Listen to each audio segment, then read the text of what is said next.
C'est le Nous ciel. sommes en fin de journée, donc j'espère que vous ne m'en voudrez pas. Je suis fatigué, j'ai avec moi mon petit verre de coca et j'ai avec moi Thomas Bellel, 26 ans. Et à 26 ans, j'aimerais aimer écrire un livre comme ça. Tous pour un sur l'unité des chrétiens. Et donc, comme c'est aujourd'hui l'unité des chrétiens, j'ai invité Thomas Bellel pour qu'on refasse un tour de piste. Nous allons faire une première partie 10 minutes sur récapitulatif des différentes branches qui existent, les protestants, les orthodoxes. Donc si vous connaissez déjà tout ça, vous pouvez passer. Je vous mets sur la timeline les différentes questions que nous allons poser. Puis nous allons refaire un petit tour de piste du dialogue entre les chrétiens au XXe siècle. Et puis après, on aura un peu plus de temps. Conseils pratico-pratiques. Alors, pour que les choses soient bien claires, par chrétien, ça veut dire qui est capable de réciter le credo. Donc, je crois en Dieu, le Père Tout-Puissant, créateur du ciel et de la terre, et en son Fils Jésus-Christ, notre Seigneur, etc. Donc, ça veut dire que ça concerne les protestants, les orthodoxes, les catholiques, ne sont pas chrétiens ou ne sont pas considérés comme chrétiens, ni les mormons, ni les témoins de Jéhovah qui n'ont pas la Trinité, pas dans le sens chrétien usuel du terme, et non plus aussi, ça va sans le dire, mais quand même, les musulmans et les juifs qui ne font donc pas partie de ce qu'on appelle, techniquement parlant, l'œcuménisme, le dialogue entre les chrétiens. Donc, on a délimité de qui nous allons parler, protestants, catholiques et orthodoxes, donc les chrétiens, et nous y allons. Première question. Thomas, rapide tour de piste. Si je te demande, les orthodoxes, on va commencer avec eux. Quand est-ce qu'il y a eu la rupture avec les orthodoxes? Qu'est-ce qui nous différencie des orthodoxes et où est-ce qu'on en est? À toi la parole. Ouais. Si j'oublie une question, tu me relanceras. Oui. En fait, ça fait depuis 1000 ans. En fait, de manière simple, garde un peu la date symbolique de 1054. Et en fait, ce qu'il faut comprendre, c'est que avec les orthodoxes, les catholiques, on a surtout des différences qui sont d'ordre culturel ou de spiritualité, ou on pourrait dire, voilà, mais assez peu des différences théologiques en fait. On le verra pour les protestants, c'est un peu différent. En gros, ce qui nous différencie très fortement, c'est la place, et on pourrait dire le statut du pape, donc l'évêque de Rome. C'est-à-dire que pour nous, il a une fonction quand même qui est particulière, qui n'est pas seulement symbolique. En fait, pour les orthodoxes, l'évêque de Rome, il a simplement une primauté sur les autres. Et donc, les orthodoxes ne vont pas accepter, par exemple, le dogme de l'infaillibilité pontificale, voilà, le magistère particulier du pape. Eux, ils vont pas l'accepter. Mais sinon, en fait, on a énormément de points communs avec eux. Donc, eux reconnaissent tout à fait les sacrements, la place particulière de la Vierge Marie, la communion des saints, la tradition de l'Église. Et en fait, on s'est éloigné. C'est comme si un peu siècle après siècle, il y a une sorte d'écart qui s'est creusé et des divisions qui sont pas forcément d'ordre théologique. Et on a commencé un petit peu à s'éloigner les uns des autres. Alors avec, il y a quelques petites différences sur le Saint-Esprit, le procède du Père ou du Père et du Fils. Donc voilà, il y a ce genre de discussion. Oui, ce qu'on appelle le filioque. Ouais, Oui. c'est ça. Aux alentours de l'an 1000, il y avait Constantinople d'un côté, Rome de l'autre, et on s'est un peu mis sur la tête l'un de l'autre parce qu'il y avait une sorte de différenciation culturelle, on n'arrivait plus à se parler. Et il faut dire qu'à cette époque-là, c'était pas la politesse qui caractérisait forcément les relations entre les églises. Et donc, avec le sac de Constantinople, on s'est séparés. Alors, pour que tout le monde soit bien clair, hein, les orthodoxes, c'est plutôt la Russie, la Grèce. Et donc, le catholicisme, c'est plutôt ce qu'on appelle l'Europe occidentale. Ce qu'on peut dire aussi, c'est qu'on a fait des gros progrès puisque le pape Paul VI et le patriarche Athénagoras ont levé ce qu'on appelle les anathèmes. Ça veut dire que le fait qu'on ne se supporte plus a été officiellement enlevé. Donc, il y a eu un gros pas de fait et on espère qu'il puisse un jour y avoir un deuxième gros pas de fait. Ouais, et en fait, moi, j'étais frappé en lisant un texte de Jean-Paul II, une encyclique qui s'appelle Autunum Sint. Il parle en fait beaucoup des relations entre catholiques et orthodoxes. Et en fait, on a l'impression qu'il y croit vraiment qu'il peut y avoir des rapprochements possibles et puis qu'on puisse vraiment avancer vers la communion, quoi. Aujourd'hui, c'est vrai qu'il y a beaucoup de soucis. Les orthodoxes sont aussi très divisés entre eux, mais on voit qu'il y a eu des grosses avancées. Et puis l'événement dont tu parlais, frère Paul-Adrien, c'est quand même un truc de fou quand on y pense, quoi. C'est-à-dire qu'il y a 1000 ans, les papes, enfin le pape et puis le patriarche de Constantinople se sont excommuniés, et 1000 ans après, il y a les relations qui se sont renouées, et puis on est à nouveau dans des dialogues théologiques et tout ça. Donc en fait, symboliquement, c'est quand même hyper fort. Et du Alors, coup, c'est assez, passons maintenant ça donne de l'espérance, quoi. Protestants. Donc les protestants, il y en a toutes sortes. Hein. Vous avez les luthériens, vous avez les calvinistes, vous avez en ce moment les évangéliques qui viennent plutôt de la tradition anglo-saxonne. Donc ça va être difficile de tous les englober dans une même question. On fera du mieux que l'on peut. Donc c'est issu de la Réforme, 15e, 16e siècle. Thomas, même question. Pourquoi est-ce qu'on s'est séparés? Ce qui nous différencie, où est-ce qu'on en est? Ouais, alors donc c'est une question super complexe, comme disait le frère. Les protestants sont très divisés entre eux. En 1517, la date symbolique, on va dire, voilà, Luther a commencé, alors ça a été progressif, hein, mais à remettre en cause un petit peu l'autorité de l'Église catholique sur la question du salut. Comment est-on sauvé par la foi, par les œuvres, etc. Bon, on n'aura peut-être pas le temps d'approfondir cette question, mais fondamentalement, en fait, à travers ça, il y a d'autres questions qui ont germé, qui remettaient en cause l'Église catholique. Et à travers une redécouverte des Écritures, en fait, aujourd'hui, on peut dire que ce qui réunit tous les protestants, en fait, de toutes les dénominations, etc., c'est le fait d'avoir pour seule norme en matière de foi et de morale les Écritures, en fait. Les protestants, en fait, c'est vraiment la Bible seule. Qu'ils soient luthériens, qu'ils soient calvinistes, qu'ils soient évangéliques, c'est vraiment la Bible seule. Pour eux, la révélation du Christ leur parvient par ce seul canal.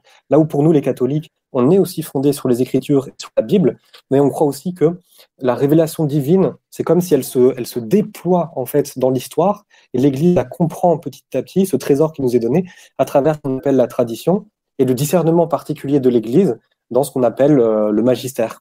Donc c'est essentiellement ça. Alors après, c'est très difficile de dire où est-ce qu'on en est aujourd'hui, parce que ça dépend avec quelle confession. Oui. Ce qui est sûr, c'est que il y a eu donc en fait il y a des dialogues théologiques au niveau théologique. On est en dialogue avec les luthériens, les baptistes, voilà, avec une série de dénominations. Et peut-être une chose importante qu'il faut dire, c'est que à la fin du XXe siècle, il y a eu un accord qui a été trouvé entre l'Église catholique et la Fédération luthérienne mondiale sur la question précisément de comment est-ce qu'on est sauvé en fait. Alors, l'Église catholique et la Fédération luthérienne mondiale, en tout cas, se sont mis d'accord sur un point, c'est-à-dire que on est sauvé par la grâce de Dieu.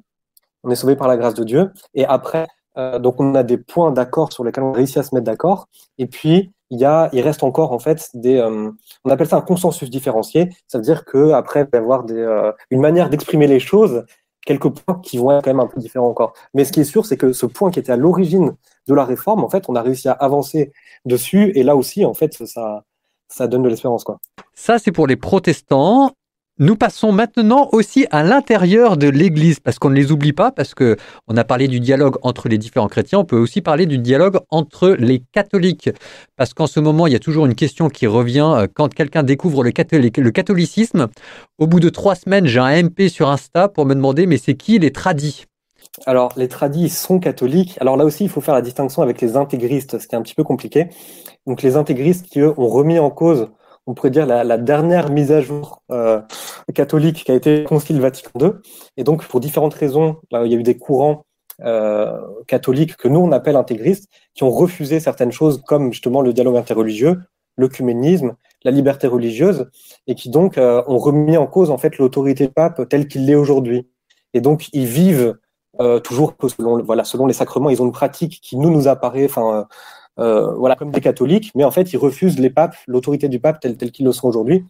Et alors, peut-être pour la différence avec les tradis, ce sont, on pourrait dire, des intégristes qui sont réconciliés avec l'Église catholique, avec les papes, et qui ont eu comme une sorte de dérogation, on pourrait dire, pour pouvoir continuer à vivre de la liturgie sous l'ancienne forme avant Vatican II.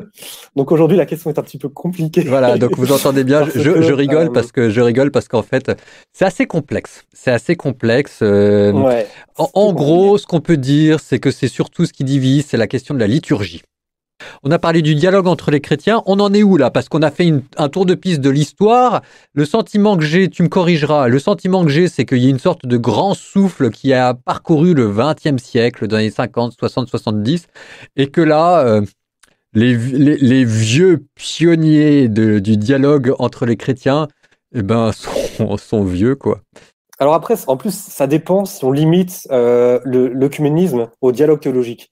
Et bon, donc ça, c'est une autre question. Alors c'est vrai que l'œcuménisme s'est surtout accéléré au XXe siècle. D'abord, ça a été un dialogue entre les églises protestantes. Ça a été rejoint, on va dire officiellement, par l'Église catholique avec le Concile Vatican II. Et dans les années 60 et 70, c'est comme s'il y avait une sorte d'effervescence avec beaucoup de liens entre les églises, etc. Avec aussi le renouveau charismatique, qui on pourrait dire c'est le courant de l'Église catholique que je côtoie, et qui a fait en sorte qu'il y a eu énormément de liens particulièrement entre des protestants évangéliques et des catholiques. Donc après, suite à ça, donc il y a eu un œcuménisme à la fois relationnel, on pourrait dire, de chrétiens qui se rencontrent pour prier ensemble, pour témoigner ensemble, pour apprendre à mieux se connaître, à se comprendre. Et puis de l'autre côté, il y a eu des dialogues, on va dire, théologiques, un peu plus institutionnels, qui a donné lieu à certaines avancées, on l'avait vu. Mais c'est vrai qu'aujourd'hui, moi je dirais la situation, elle est hyper ambivalente, parce que d'un côté, c'est vrai qu'il y a beaucoup de cheveux gris dans certaines assemblées évangéliques, et de l'autre, moi je vois qu'il y a très clairement un renouveau. Donc en fait, je dis souvent qu'il y a un peu trois catégories pour moi de chrétiens par rapport à l'œcuménisme. Il y a ceux qui sont hyper opposés, il y a une minorité dont je fais partie, qui sont motivés, ceux qui sont engagés. Et voilà, on va dire, qui sont à fond sur ces questions-là. Et puis, il y a la majorité de gens qui font partie un peu de toutes les églises et globalement, ils s'en foutent un peu. C'est-à-dire que ils ne sont pas forcément opposés, mais ça ne change pas leur vie non plus. Il ne s'agit pas de faire des choses en plus, mais je pense que dans notre vie chrétienne et en étant catholique, en fait, on peut lui donner cette coloration œcuménique. Et donc, aujourd'hui, là où on en est, les dialogues continuent à se poursuivre. C'est vrai qu'aujourd'hui, on est vraiment dans le dur. C'est-à-dire qu'on est vraiment dans les points compliqués. Donc, c'est vrai que les avancées sont plus lentes au niveau théologique, que ce soit avec les protestants ou avec les orthodoxes. Mais moi, je vois quand même qu'au niveau plus des relations entre les églises, entre les chrétiens et tout ça, je vois quand même qu'il y a de plus en plus de personnes comme moi, donc je suis catholique, mais j'ai une expérience très forte spirituelle dans une église évangélique, de personnes qui vont, tout en étant enracinées dans leur église, qui vont aussi se nourrir là où la parole est prêchée, là où l'esprit souffle, dans d'autres églises. L'unité est devant nous et on ne sait pas encore à quoi elle ressemblera. C'est une sorte de mystère qui nous est caché. En tout cas, ce qu'il faut, c'est qu'il y a la bonne et la mauvaise unité. Alors, c'est quoi la différence entre la bonne et la mauvaise unité? En fonction de la confession dans laquelle on est, on n'aura pas la même vision de l'unité. C'est-à-dire que les protestants, ils vont rechercher l'unité par rapport à leur vision de ce qu'est l'Église, et donc souvent ils verront l'unité plus, surtout les évangéliques, comme une sorte de communion spirituelle, alors que nous, en tant que catholiques, on va y voir plus une unité visible, avec une structure, avec une institution, etc.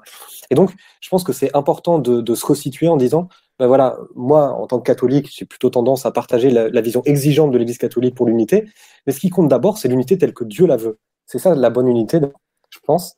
C'est l'unité telle que Dieu la veut. Il y a une prière de l'abbé Couturier qui dit ça, donc c'était un prêtre du XXe siècle, il dit l'unité telle que Dieu la veut par les moyens qu'il veut. Je pense que c'est d'abord cette unité-là qu'il faut rechercher, c'est-à-dire pas forcément celle que nous on imagine dans notre tête, mais d'abord de se dire, en fait, l'unité c'est le plan de Dieu lui-même, et c'est lui-même qui va conduire ce plan avec notre collaboration. Pour mentionner, parce que moi ça me faisait rire, j'aimais beaucoup, après on va passer à autre chose, c'est par exemple l'unité low cost. Donc ça, c'est le plus petit dénominateur commun, pardon. Il y a l'unité impatiente, c'est quand on y va un petit peu au forceps. Il y a l'unité sans Dieu, c'est quand on va surtout parler de tout, sauf des points qui fâchent. Et l'unité sélective, c'est quand on choisit les bons interlocuteurs et puis en mettant de côté ceux qui ne nous intéressent pas. Enfin bref, il y a la bonne et il y a la mauvaise unité, et que c'est sûr que ce qu'on vous disait, l'abbé Couturier, c'est qu'elle est devant nous, elle appartient à Dieu et qu'elle fait encore partie des mystères que Dieu a à nous révéler. Ça, c'était rapide tour de piste. Nous allons maintenant aux principes généraux du dialogue entre les chrétiens. Thomas, pourquoi c'est important de rechercher l'unité entre les chrétiens? On aurait peut-être dû commencer par là, c'est hyper important, mais donc voilà. Ouais, c'est une super question. Et la réponse est très simple, c'est parce que c'est un des souhaits de Dieu les plus profonds, en fait, qui nous révèle tout au long de sa parole dans la Bible. Alors on retient souvent un verset dans l'évangile de Jean, qu'il soit un pour que le monde croie. C'est une première raison qui peut nous venir en tête, c'est pour l'évangélisation et la mission. C'est quand même plus cohérent quand les chrétiens donnent un témoignage commun, plutôt que quand ils se tapent quand ils se tapent dessus. Et donc c'est vrai qu'il y a une sorte d'urgence missionnaire, et moi je le vois aussi dans le livre, je prends un peu l'analogie avec le Seigneur des Anneaux. En fait, on est comme les elfes, les nains et puis les hommes, qui sont divisés pour plein de trucs, qui se tapent dessus, mais qui face à un ennemi commun, face à Sauron, sont obligés de s'unir et d'unir leurs forces. Donc ça, c'est une des raisons, c'est la mission commune qui est voulue par Dieu. Alors, j'insiste juste là-dessus, je te coupe 2 secondes parce que pour lui donner tout son poids, hein, vous entendez que c'est la prière de Jésus. Je te prie, Père, pour qu'il soit un comme nous sommes un. C'est la dernière prière que le Christ nous a laissée. Ouais. Donc non seulement il y a un enjeu missionnaire, mais ça fait partie du testament. C'est-à-dire qu'au dernier repas, alors qu'il allait mourir, alors qu'il allait être trahi, le Christ prend 5 minutes pour justement prier pour l'unité des chrétiens. Donc rechercher l'unité des chrétiens, c'est ne pas oublier que c'est la dernière volonté que le Christ nous a laissée, que ça devrait nous prendre aux tripes, parce que juste après, il a été trahi. Plus profondément, en fait, on est fait pour la communion et on est fait pour l'unité. C'est-à-dire que Dieu nous a créé, Dieu lui-même, c'est un peu compliqué, hein, mais il est à la fois un et trois, il vit dans une communion d'amour contre la Trinité, il vit cette communion-là, et ce qui est dingue, c'est qu'il veut qu'on soit autant unis entre nous, les chrétiens, que lui l'est avec le Père, que le Christ l'est avec le Père. Donc en fait, quand on réfléchit à ça, alors ça donne le tournis, mais c'est quand même un truc de dingue, parce que ça montre à quel point les chrétiens, voilà, ceux qui sont enfants de Dieu, sont faits pour être unis. Et ça aussi, c'est dans la prière de Jésus qui nous dit, ben voilà, comme le Père et moi sommes un, ben soyez un. Donc ça nous montre vraiment que dans le désir de Dieu qui est trinitaire, qui est communion, il veut en fait comme nous emmener dans cette communion-là et qu'on puisse vraiment la vivre entre nous. Donc il y a quelque chose qui est vraiment du désir de Jésus, son testament qui nous est donné, et il y a quelque chose qui est vraiment même de l'essence profonde de ce qu'est Dieu. Une des critiques que j'entends souvent, c'est l'œcuménisme, c'est abdiquer sa foi. Donc Thomas, si jamais je te dis que tu es catholique, c'est que tu cherches à parler avec d'autres chrétiens, d'autres sensibilités, est-ce que c'est pour toi, est-ce que ça veut dire que tu es en train d'abdiquer ce qui fait ta foi catholique? Absolument pas, parce que précisément, c'est une demande de Dieu qui m'est faite, de vivre l'unité, et c'est aussi une demande de l'Église. Depuis le Concile Vatican II, et puis depuis le magistère constant des papes, en fait, c'est même une demande qui est faite aux catholiques de vivre cet œcuménisme et de vivre cette unité-là. Et moi, je pense qu'on peut être vraiment en vérité et très enraciné dans sa foi. C'est vraiment le psaume qui dit « Amour et vérité se rencontrent ». Les deux ne s'opposent absolument pas. Et moi, je pense au contraire que ça nous enrichit. Ça peut nous enrichir en tant que catholiques, de découvrir les grâces, voilà, l'Esprit Saint qui souffle en dehors de notre Église. Voilà, pour les orthodoxes, vu que eux ils remettent en cause un peu la place particulière du pape, ben, ça va être voilà, comment est-ce qu'on vit cette primauté du pape, comment est-ce qu'on le vit, et aujourd'hui on le voit avec toutes les questions sur la synodalité, la place des laïcs, voilà, des évêques et tout ça, ben voilà, comment est-ce qu'on organise ça? Par exemple, c'est-à-dire qu'il y a une manière de vivre la foi catholique, il y a une manière de vivre les dogmes catholiques qui peut être insupportable pour les autres, et il y a une manière de vivre les dogmes catholiques qui peut être très belle pour les autres. Donc par exemple, la primauté du pape de Rome, c'est ce que vous dit Thomas. Si jamais pour le pape, c'est une occasion de faire sentir son pouvoir, alors il a le droit d'une certaine manière, mais c'est vrai que ça peut être insupportable pour les autres. Si au contraire, la primauté du pape est pour lui l'occasion de servir, le serviteur des serviteurs, normalement c'est un de ses titres, eh ben, c'est une manière de vivre l'évangile et peut-être que ça va donner un visage attractif à ce dogme et c'est ce qu'on espère. C'est quand il y a plus de charité d'une certaine manière que de foi. Oui, à l'inverse, pour les protestants, une belle manière de vivre la tradition, c'est de se rappeler aussi qu'elle est tournée vers la Bible. Normalement, la tradition catholique est au service de la Bible. L'idée, c'est qu'il ne s'agit pas d'abdiquer sa foi catholique, il s'agit de la rendre attractive en la vivant bien. C'est ça ce que ça veut dire. Tout en sachant qu'il peut y avoir... Il ne faut pas être victime de ses propres caricatures. Donc ça demande de bosser sa foi, ça demande de la comprendre. Quand le dialogue tourne mal, qu'on se prend des clichés, qu'on se fait agresser, alors soit qu'on s'en prend plein la figure, soit que ce soit nous qui, sans nous en rendre compte, en met plein la figure aux autres.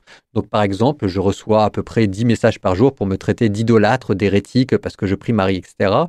Comment éviter de se prendre des clichés, des agressions dans la figure, et puis aussi comment réagir quand on se les prend? Alors, je vais peut-être pas aller dans ton sens, c'est-à-dire que pour moi, ça fait partie de la vie normale du chrétien. C'est qu'en petit, en bas de notre contrat de baptême, de se prendre ce genre de truc. Parce qu'on est disciple du Christ et que voilà, le serviteur est pas mieux que le maître. Et en œcuménisme, c'est pareil. C'est-à-dire que moi, je vois que c'est un peu comme l'évangélisation. Quand on part du principe qu'on va rencontrer des gens qui pensent pas forcément comme nous, voilà, on se met à l'épreuve de la vérité. On va discuter avec des gens qui peut-être seront pas très intelligents, auront des préjugés et tout ça. Ça fait partie du jeu. Je pense qu'il faut pouvoir l'intégrer dans notre vie de la fait et puis éventuellement secouer la poussière de nos sandales et aller voir ailleurs quand on se fait insulter. Après, je pense que, en tout cas pour nous par rapport aux protestants, par exemple, aux orthodoxes, il y a des choses qu'on peut faire pour essayer de désamorcer ça.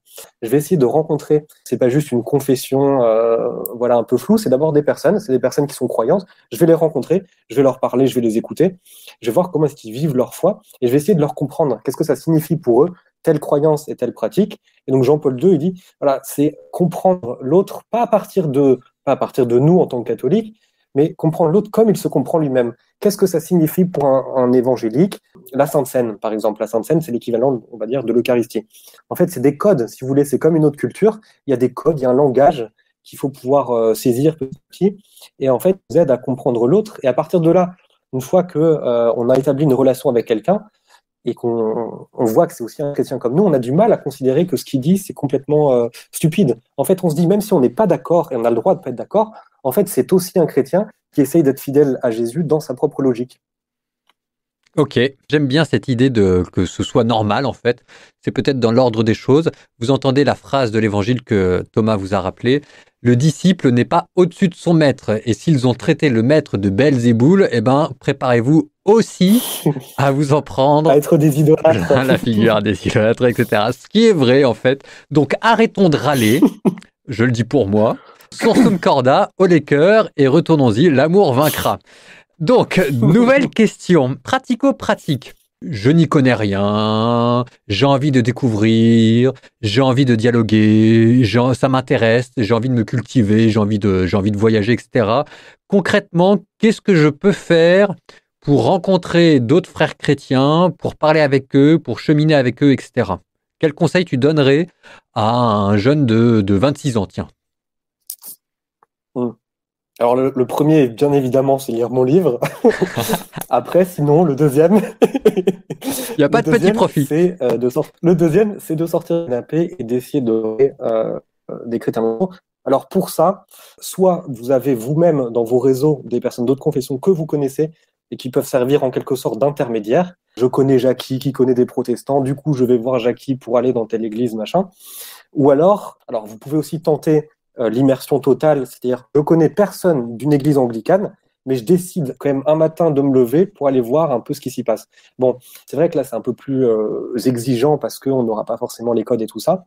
Et sinon, je pense qu'un bon moyen, c'est d'utiliser en fait des réseaux, des communautés, des groupes ou des mouvements qui ont déjà en fait une expérience de l'unité des chrétiens. Et ça, en fait, il y en a plus que ce qu'on croit. Donc, d'essayer de vous renseigner sur ben voilà, est-ce qu'il existe des soirées de prière œcuménique, des soirées des machins, des initiatives, des mouvements d'évangélisation, des trucs comme ça. Et ça, en fait, il y en a. Et en fait, ça permet de faire en fait ce voyage interculturel, on va dire, mais sans que ce soit trop violent, parce que vous allez quand même avoir des catholiques qui seront avec vous pour vous rassurer. Mais il y a un moment donné, il faudra se jeter dans le bain, et je pense qu'il est important, c'est vraiment de partir à la rencontre. Ça, c'est la base de tout. Partir à la rencontre, de pas être juste, en fait, même dans le dialogue théologique, je pense qu'il faut que ce soit incarné. Il y a un moment donné, il faut que ce soit incarné, c'est pas juste un débat d'idées, mais en fait, voilà, on est des chrétiens qui recherchons la vérité. Le pape François en parle beaucoup, on dialogue avec des personnes qui ont un visage. Alors, je rajoute juste, j'ai l'impression de virer vieux et pénible. Mais bon, c'est peut-être mon boulot, vous m'excuserez.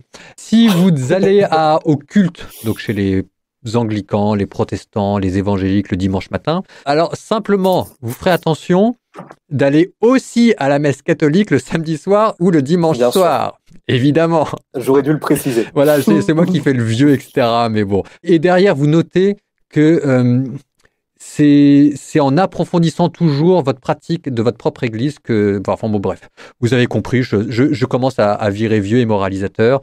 Je m'arrête là. Mais donc voilà quelques conseils. Petite anecdote, pendant un temps, vous allez dire, je faisais peut-être le grand écart.